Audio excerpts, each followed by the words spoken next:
চুপ করো চুপ করো। ম্যাডাম এই নিন আপনার পার্সেল। কুসুম তুমি এখানে? অর্ডার চলে এসেছে? দাদা, আপনার সাথে এই বাচ্চাটা কে? আপনি এই এত গরমের মধ্যে এই বাচ্চাটাকে নিয়ে কেন ঘুরে বেড়াচ্ছেন? আমার মেয়ে সাহেব। আরে তুমি এত গরমের মধ্যে নিজেই বিরক্ত হচ্ছ, আবার তোমার এই বাচ্চাটাকেও তুমি বিরক্ত করছো। আর ওর মায়ের কাছে রেখে দিয়ে আসতে পারতে। ওর মা কোথায়?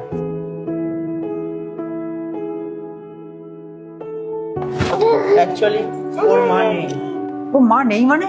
কোথায় গেছে? ওর মা কি ঘুরতে গেছে নাকি বাপের বাড়ি গেছে? এর মা এই পৃথিবীতে নেই। এর মা তো এর জন্য অনেকদিন আগে মারা গেছে। আমি হলাম ওর মা বাবা সব কিছু। আমি ছাড়া পৃথিবীতে ওর আর কেউ নেই।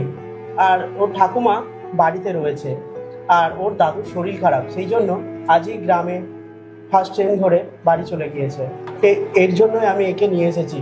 বাচ্চার খাওয়ার জন্য দুধ ছিল না, তাই জন্য ভাবলাম একটা ডেলিভারি করে দিই, আর সেখান থেকে কিছু টাকাও চলে আসবে, আর সেই টাকা দিয়ে মেয়ের জন্য দুধ কিনে দেবো। এই জন্যই আমি এই ডেলিভারির জব করছি। ও সরি, আমি তো জানতাম না। আচ্ছা, একটা কাজ করুন, আপনি ভেতরে আসুন, আমার বাড়িতে দুধ আছে, আমি গরম করে নিয়ে আসছি।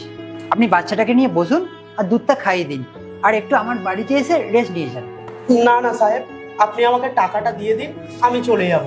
আরে পেমেন্ট তো আমি তোমায় করেই দেবো, কিন্তু মনুষ্যত্ব বলে একটা জিনিস আছে না? আর এটা কি ভালো দেখায় বলো যে তুমি এই বাচ্চাটাকে নিয়ে ঘুরে বেড়াচ্ছ, আর বেচারি এই বাচ্চাটাও খালি পেটে ঘুরে বেড়াচ্ছে? আপনি একটা কাজ করুন, আপনি ভেতরে এসে বসুন, আর আমি গিয়ে দুধটা গরম করে নিয়ে আসছি। চিন্তা ভাবনা করার কোনো দরকার নেই, ঠিক আছে? চলে আসুন ভেতরে।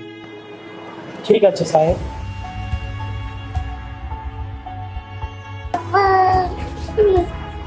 আসুন, বসুন। কি নাম বাচ্চার? ওর নাম জিবা। বাহ, খুব সুন্দর নাম তো। হ্যাঁ সাহেব। আচ্ছা ভাই, আমার মনে একটা প্রশ্ন জাগছে।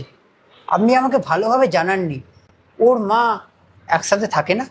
আমি কি জানতে পারি কি হয়েছে? না না সাহেব, এরকম কোনো ব্যাপার না।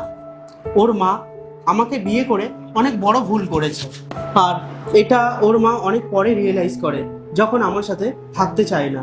কেননা আমার সাথে সাথে আমার বাচ্চাটাকেও ছেড়ে চলে গেছে। ওর আমি স্বপ্ন নাকি কোনোদিনই পূরণ করতে পারতাম না। আর তখন এটা বলেছিল যে আমরা সুখে দুঃখে একে অপরের পাশে থাকবো। আমরা কলেজে একসাথেই পড়াশোনা করতাম, তারপরে একদিন আমরা লাভ ম্যারেজ করে নিই। কিন্তু আমি জানতাম না যে ও আগে গিয়ে আমার হাত ছেড়ে দেবে। আর আমি পড়াশোনায় খুব ভালো ছিলাম। পার্ট 2 দেখতে সাবস্ক্রাইব করুন SJ সোনি ব্লগ 2M।